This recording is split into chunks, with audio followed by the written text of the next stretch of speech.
بسم اللہ الرحمن الرحیم۔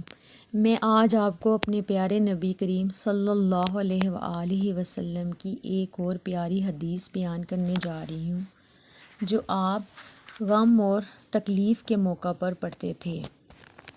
حضرت انس بن مالک رضی اللہ تعالی عنہ سے روایت ہے کہ حضور نبی اکرم صلی اللہ علیہ وآلہ وسلم جب کسی معاملے سے پریشان ہوتے تو یہ دعا فرماتے: یا حیّ یا قیوم، یا حیّ یا قیوم برحمتک استغیث، یا حیّ یا قیوم برحمتک استغیث۔ اے زندہ اور قائم رکھنے والے رب، میں تیری رحمت کے ساتھ تیری مدد کا طلبگار ہوں۔ میرے چینل کو سبسکرائب کیجیے اور زیادہ سے زیادہ آگے شیئر کیجیے۔